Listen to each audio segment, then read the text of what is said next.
Welcome to the Catastrophic Comeback Podcast with American injury lawyer Clark Speaks, helping you find hope, purpose, and joy after a catastrophic injury. Hi, and welcome to Catastrophic Comeback. Today I'm very happy to have CJ and Greg with me. CJ and Greg are former clients and people we got to know very well. Welcome and thank you for being here. Thank you, Clark. Thank you. We feel very honored to be here and that you felt we had something that might help others. Well, I definitely think you have something that might help others. And it relates to an incident that happened with you and your family. And first of all, tell me a little bit about your family before the incident that happened. How many kids do you have? Where do you live? What's going on? 3 children. We lived in North Carolina for right around 25 years, up in Fayetteville, and I would kind of say we were kind of just the average, normal family raising 3 children, and they're stair steps. So, they're all. What are the age differences? Only 21 months apart. So, it was actually so fun having them so close together. They were just so bonded to one another, but also hated one another from time to time. I have 3 kids, as you know, and so we've talked about some of this stuff many times before. And anyway, so I know exactly what you mean. In fact, we were just on vacation together with my kids, and I thought about some of the things that you told me in the past, and I hope they have the relationship, and we all have the relationship that you guys enjoy with your family. Let me ask you this now. There's a terrible incident that happened, and so I'd like to talk to you about that incident and what happened before and what's happened since. We do have to keep in mind that we have a comprehensive confidentiality agreement that we want to honor and we want to respect, and we want to make sure that we abide by the terms of. So we'll omit some of the details, but I think that a lot of people will benefit from hearing what you guys went through and where you are now. Would you like to start? Or? Everything was normal during the week. Ian was working and was planning on going out for the weekend, and he left on a Thursday.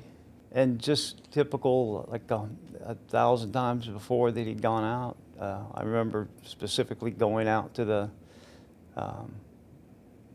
his truck with him, walked out with him just like always, and gave him almost the rote speech of, be careful, let me know where you're at and things like that. Because we always, like I said, it became rote in the sense that we said it. Of course, I loved him, and I'd tell him I'd love him, and just keep me updated. And he always did that. It wasn't like I had to beat it into him or make him remember. He was very good about letting us know where he was and things. Checking like that. in, that sort of thing.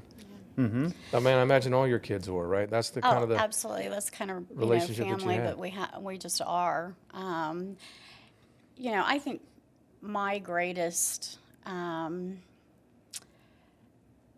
if there's a pleasure to be had in this, is my greatest pleasure was I spent Thursday with him, and our last words to each other, and I got that last hug and that last I love you, and he went off to be Ian, and I think that has been such a comfort because we had shared some really in-depth conversations on that afternoon about his future and, his future plans for when he graduated from ECU. And, and he had a plan. I mean, he had a very specific goals that he wanted to achieve. And we had some property that he was interested in developing as he was a construction management major. And his dream had also always been to get his pilot's license. So, we talked about such important things, and I have always felt that was God's gift to me, was that one last day with Ian.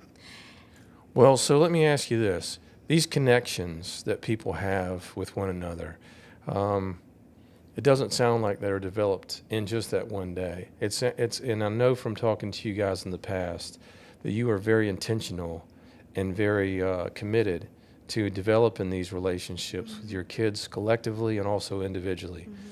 Can you tell us about that, what that was like for you to build those relationships and what those relationships, how you developed those relationships?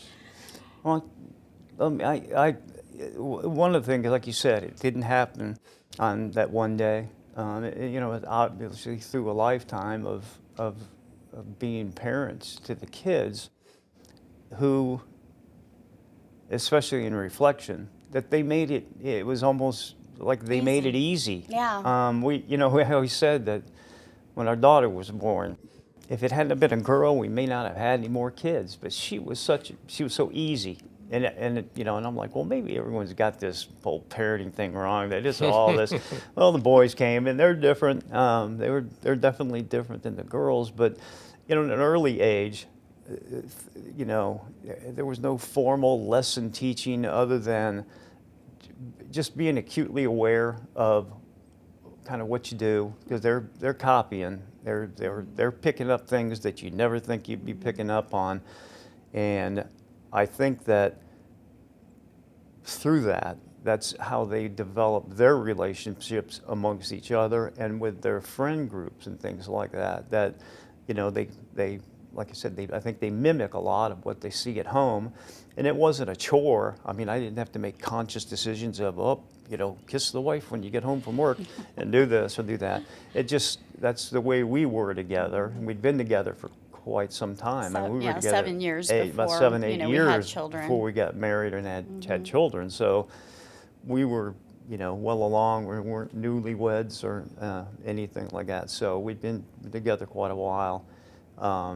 And I think that just their observations of us was one of the things, and our involvement in their lives. Wouldn't tell them about I always said that your child's inner voice becomes what your parents and how your parents treated you. So their self-worth was very, tied up in how they were raised. And I was very determined that my children would grow up in a very positive environment. Greg and I made pacts before we even had children, and always said that consistently presenting a united front, whether we really agreed with one another or not, that in front of them, we were a united front. And if anything were going to be different than that, we would take those conversations in private. And so, therefore, our children never saw a lot of arguing between us. And I'm certainly not trying to paint the picture perfect scene here, but I just think we were very kind of no nonsense. We had some very hard, straightforward rules. And, that was be kind human beings, be thoughtful human beings, always tell the truth, that you will never be punished for telling the truth. But if you catch you in a lie, they knew there were consequences for poor behavior and actions. So, and we really never had to do any major punishing, of them, because they were aware, and thankfully I think they believed us that there were consequences. But, of course there were a few minor incidents that, they were grounded or had their keys taken away from them or whatnot. But I think for us, we respected our kids so much as well, because they were the children that always took in the people, it seemed like, that didn't have that at home. And we had a complete open door policy in our house. We wanted to be the house where all the kids hung out, because, we just felt we then knew what our children were like then when they were away from home, because we saw what they were like around their friends when they were around us. And so the relationships even still today, and I think that have gotten us through, a lot of what we've been through, is, family structure, faith, and those people that are still like our own children, that still, come and visit voluntarily and drop by for a drink or drop by for a meal, and we still have that open door policy with all their friends. And just to maintain those relationships, these kids, well, not kids now, these young adults are voluntarily having a relationship with us. And I told my kids a few weeks ago when we were all together, as I said, this is what every parent waits for in life. That your kids kind of become that you come to that place where you can be friends. And we never have to ask our kids to come visit. They're at our house so much, and they don't live locally. One lives in Winston-Salem and one lives in Charlotte. So, it's not like we're right down the street from them. Right. And I just told them, and I've always been very emotionally open with my children, as well as open in many other ways. But I just looked at them and I said, "This is the good stuff. This is what every parent dreams of, is this relationship that we have together." And we often tell them how proud we are of them, because we are. The bottom line is we raised 3 amazing humans. And I think, as you would, attest, that's the best of life. Sure, yeah. And what strikes me is it wasn't accidental. In fact, when we worked together, I remember coming to your house, and I remember just the house itself, where it's located, the size of the property. Like, you guys live near downtown, but somehow you have like all this space, and it's all set up for exactly what you're describing, to be the Kool-Aid house, to be the house where all the kids hang out, to be where people feel comfortable. And I remember walking in and sitting down with you at your kitchen table, and there's a little fridge over in the corner that is there specifically in anticipation of people coming and sitting at that table, so that they can have, a drink and facilitate communication and conversation and connection. And so it strikes me that's none of that's accidental. In fact, I remember that you talking about, you guys both talking about things that you did intentionally to build relationships with each of your children. Trips with you, hunting, fishing, those 5, types 10, of and things. 15. Could you talk to us about that a little bit, and what was involved in building relationships, and you can, with all of them, or with Ian, or however you want? Well, we were lucky enough that we decided that I would take them on each individually on a trip at 5, at 10, and at 15, because they're such different stages in their lives at that point. And having 3 children so close together, it is oftentimes hard to have that one-on-one time with each child. And it was something that we both believed was very important, because they were all 3 such different personalities. And so, they each had their own likes and dislikes and whatnot. And in those travels, we got to play to that one child's, desires. And so, those trips were priceless. And Can you give me an example?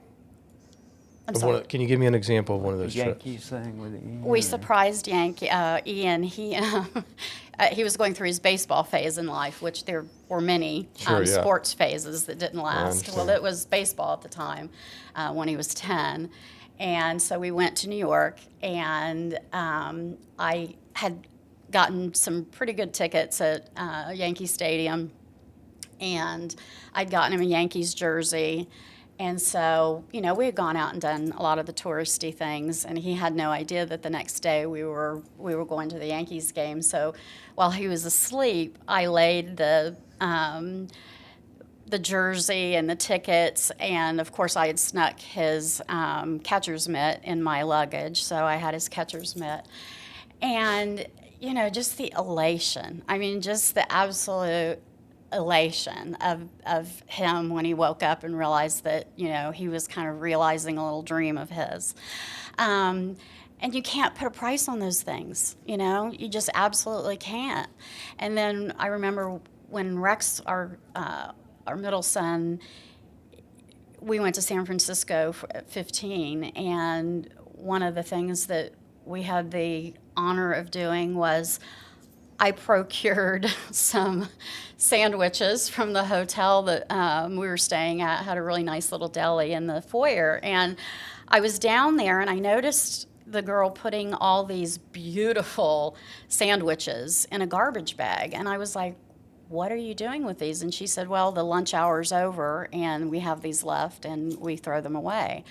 And I was just horrified. I was like, you know, and she said from a liability standpoint that they could not hand those sandwiches out. And I said, where's the dumpster? And so I went to the bathroom, and Rex was off down the street at a sneaker store, you know, that we you know, didn't have where we're from. And so I texted him and I said, hey, you know, meet me in the lobby of the hotel. And I said, take all your valuables, your phone or whatnot, you know, up to the room and leave them and meet me in the lobby. And so, of course, you know, his interest was piqued. So he comes back, and while I had gone and made that phone call, the girl had actually put all the sandwiches in a big shopping bag. Oh, nice. And just left them at the end of the bar and was kind of like, I'm looking the other so way. I took that as, you know, the invitation, and she'd even thrown in napkins and whatnot. And I had been down to Ghirardelli Square and gotten a whole bunch of the chocolate and threw those in the bag. And Rex comes in, he's like, well, what are we doing? And it was Easter Sunday, by the way. And I said, come on, just come with me. We had lived in the San Francisco area for 6 years, so I was very familiar with the city. I was very familiar with the homeless population and whatnot. So Rex and I went out, and we just started handing out sandwiches to the homeless people.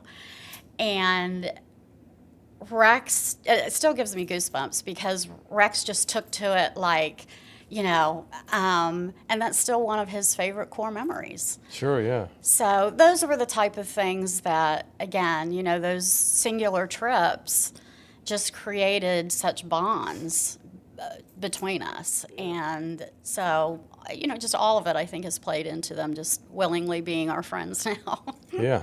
Greg, you talked to me before about, for example, hunting and the time Right. that you Yeah. spent.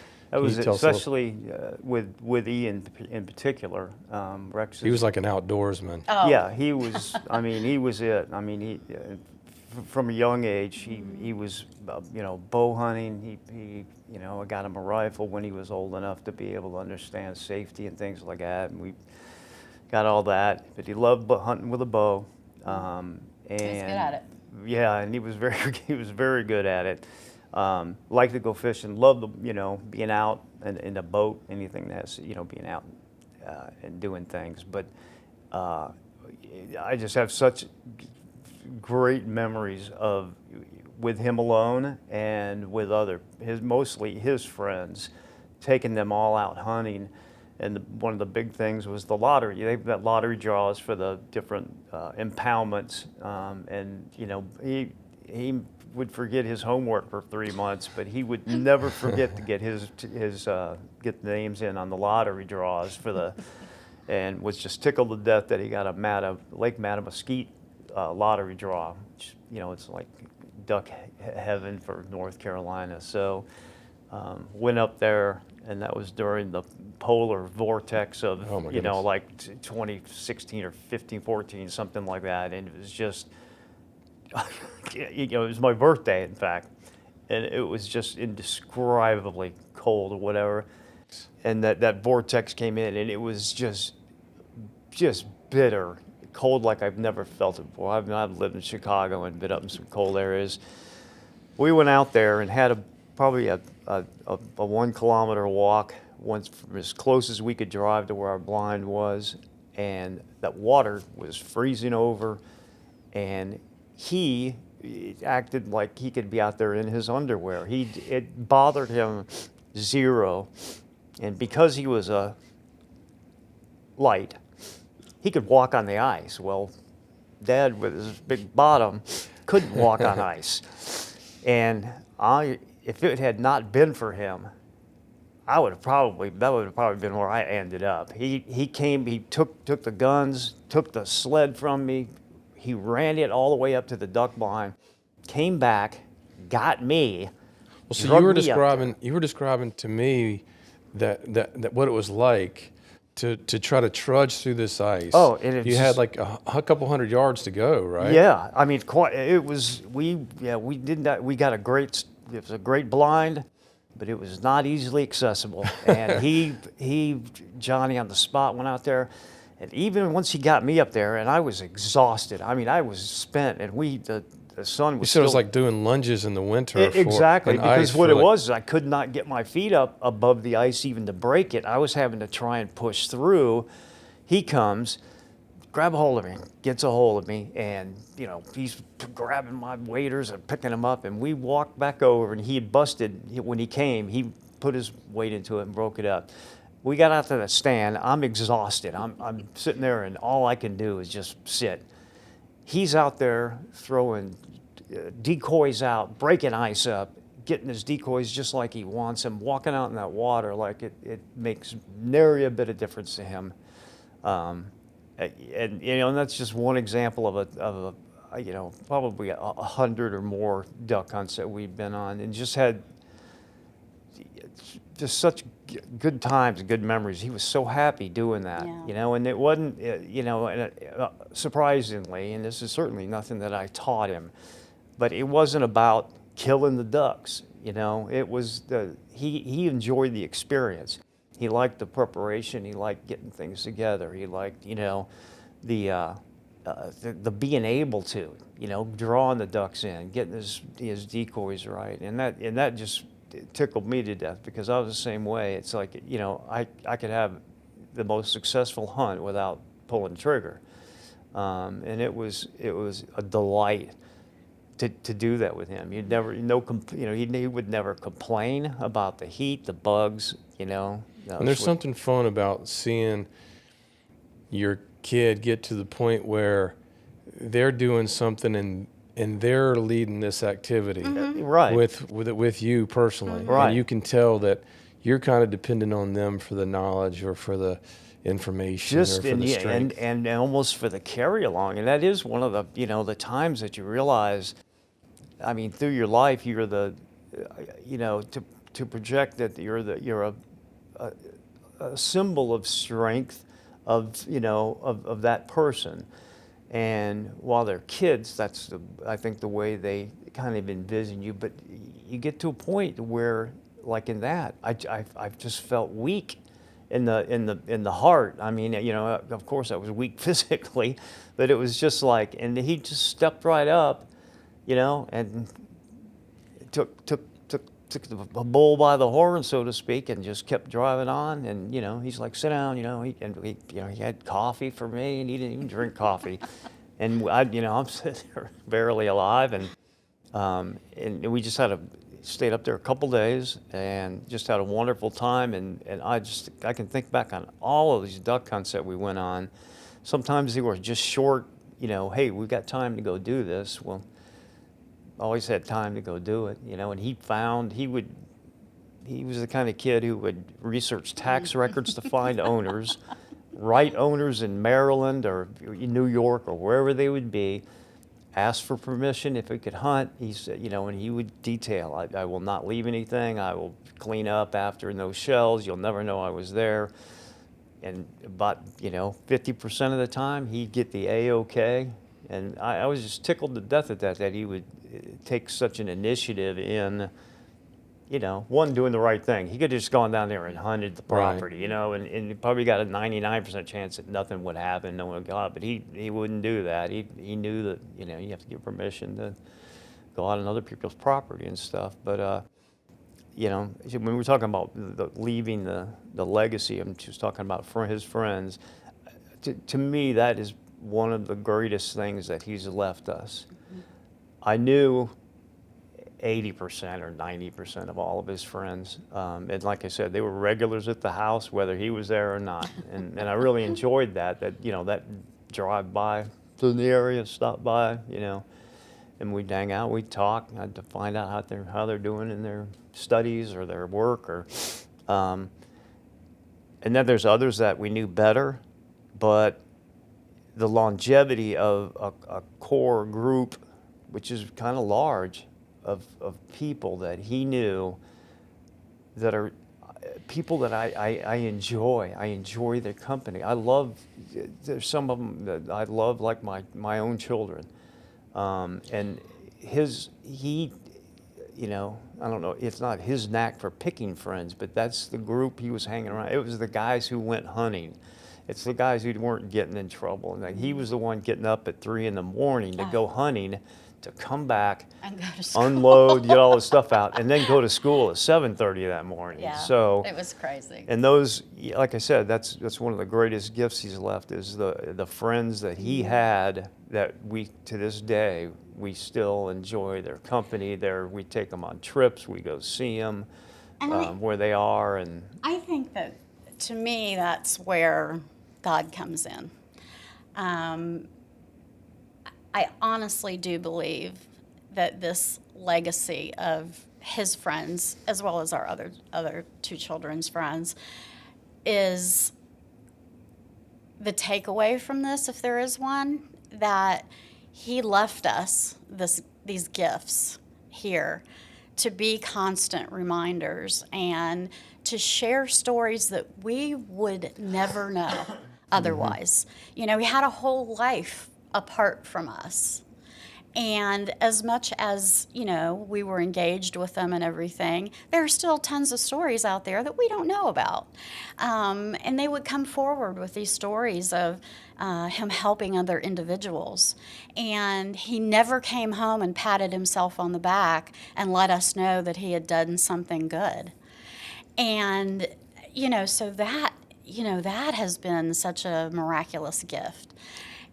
So I remember one of those stories in particular. This is the story that you told me that was about Ian being at a fraternity party. And can you tell us that story? Do you mind? Yes, he was at his fraternity, KA, and they were having a party, and they have someone that mans the fence gate to be able to get into the parties. Regulating who comes in to the party and who can't come in. Yes, because they have very stringent rules Sure, about yeah. how many people can be, on the property at one time and whatnot. Well, this friend of his that was already there at the party, she had gotten a text from one of her girlfriends saying that she was on her way over to the KA house, and she gets a text a little bit later, and it's the girl outside, and they said, they wouldn't let me in. And this girl was not, necessarily your typical beautiful co-ed college student. She was a little overweight, not dressed in some of those cute college girl outfits. Right. And Ian was like, oh, hell no. I've got this. And he goes down and has a little chat with the guy manning the door and gets the girl into the party. He actually goes down, finds her, because Yeah. at this time she's gone somewhere else. Yes. She's at least headed down the street. Yeah. Finds her, brings her into the party. And then checks on her throughout the evening, makes sure she's okay. She's and having a good fun. time. And then the next morning, I guess they all got together, and she and his friend, to breakfast.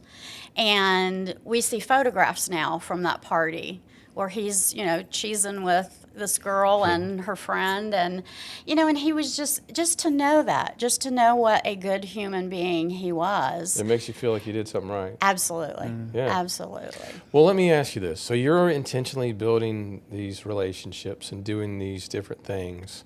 Okay, so when I hear that, and when I, you would hear this in the past, you'd always think, okay, well, these people are independently wealthy. They don't work.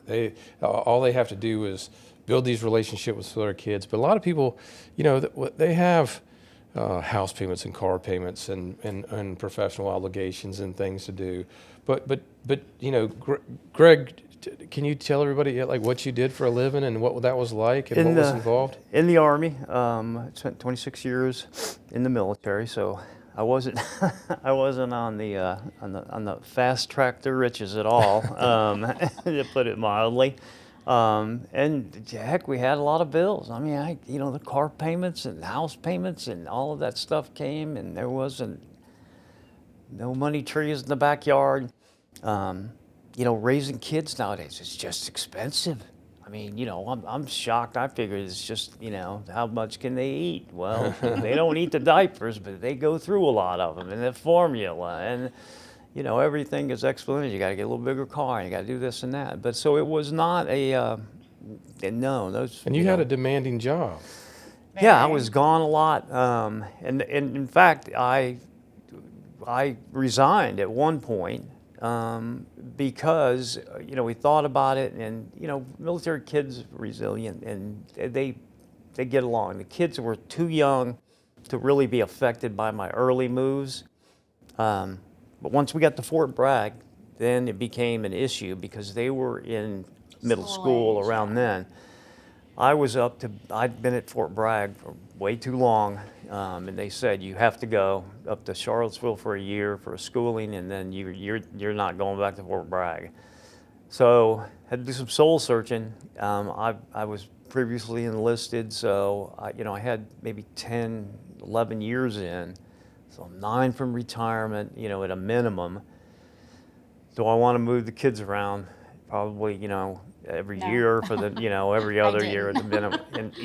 And I know that CJ didn't want to. I didn't want to. I didn't like moving. We were comfortable. We'd been where we were for quite a while. So I resigned and didn't know really what I was going to do. I'm licensed in California. So Licensed for what? Law as an attorney in California. So I could certainly practice in the federal courts in North Carolina, but just hanging a shingle out, I'd have to retake the bar and all of that, which would probably not be a big deal, but it probably could be, because after 10 years, you've forgotten everything, all the book knowledge that I had. But resigned, and unfortunately, the big war started, and literally about 4 months after I resigned, well, first thing that happens is the calls come in, hey, come on back in. Okay, so I went back in under a 2-year contract, essentially a 2-year set of orders, and for the next 13 years, stayed at Fort Bragg, renewing that contract basically every 2 years as a soldier, because I stayed with doing criminal defense work. What kind of criminal defense work is that you're doing? At the end, the last portion, the last 6 years, it was all capital defense. And for the people that don't know what capital defense is, the death penalty litigation for the military. So I don't know that people necessarily intuitively know what this means. So to give them some context, in the world of criminal defense, most criminal lawyers will start out doing speeding tickets and traffic tickets and all that kind of stuff, and then eventually they'll get a little more into doing assault, and then maybe DWI, and then some guys go into to represent people who are charged with dealing drugs, or I should say, and then they go into maybe sex offenses and those kinds of things. The sort of the highest order of that whole line of work is murder and murder cases, and the highest of that is capital cases, where somebody's life's on the line. So I've done capital work before, and I understand that the pressure and the work, the intense nature of the work, and the responsibility of doing those cases where someone's life is in your hands, it can be all-consuming. It is so different. It's just a completely different area. Army, they throw attorneys into the quote fire pretty early. We don't, we don't deal. They deal with speeding tickets. We have a special assistant U.S. attorneys and things, but generally, you could have someone with a year's experience handling, potentially, robberies and serious drug offenses and things like that. So they toss you in pretty quick. But I had a number of years under my belt. Was specifically requested by in the military I did some, and then I had civilian attorneys who would also get a military attorney, and they do what's a request for me, because there's just not that many people who had experience at the time, because it is so all-encompassing. There's so much involved with it that we had a lot of support from the civilian world, the Capitol defenders and all of those people were very helpful to us. There's not a whole lot of death penalty litigation in the military anymore. It is so time consuming that in the way the military operates with people coming and going and things that, and the length of time that those cases take, they're kind of finding that it's a difficult road to go down now. It's hard to find people who have that set of skills and have that capability. Right. And you were involved in some very high profile. I had the United States versus Bales, who was pled guilty to killing the Afghani civilians. There were 13 of them. Had the Fort Bragg sniper, United States versus Kreutzer, which was on his retrial. And a lot of those cases were a good outcome, a great outcome is basically to keep them off of death row. That it was difficult to defend certain cases on their merits, and so therefore sometimes getting death off the table was a main goal. Even if it meant a guilty plea or whatever. So if you could get certain cases death off the table, it's a win. It's not a not guilty type thing because they've got to admit their guilt, but and also I imagine most of these cases the evidence of guilt is overwhelming. It's overwhelming. And I know that from experience. Surveillance, especially in the mill, in video in the theater of confessions and operations, witnesses. they've got. There's computer evidence, video. You think it's crazy in England or here how many videos you see of a single event. Well, over there, events are caught on video from 20 different. It's kind of crazy. But so some of them would be very, very difficult to defend. So the point of that, as it relates to this, is that there is no. You have the same demands on your lives or more than every other person does when they're trying to be a parent and do the things. Let me just say, he is a very humble man and kind of downplays, I think, some of his work experience. He sacrificed a lot for our family. He kind of gave up his career path in that, of course, I think he could have been a 5-star general. But that was not important to him. The moving up the ranks was not important to him. He put us and our family first always. And his ability to handle these basically atrocities and the pictures and you've done capital murder. You're exposed to things that are horrific. And his ability to compartmentalize, and when he came home every evening, he left that at the door and was still able to be my Prince Charming, as I've always referred to him, and the kid's hero. And he never brought any of that, and I know that there must have been anguish and everything in his job. But when he walked through that door, he was dad first. And, he did everything as a father. I mean, he changed diapers, he did baths, he tucked the kids in bed, and usually did the dishes after dinner. So, you know, he just, he's a remarkable human being. So, you know, it was very seamless actually for me. I hardly ever knew what he was going through. Because of course, you know, the confidentiality, he couldn't Sure, speak to yeah. me about a lot of what he was doing. So he's just a great man. Thank you, CJ. Thank you, Greg. We'll be right back.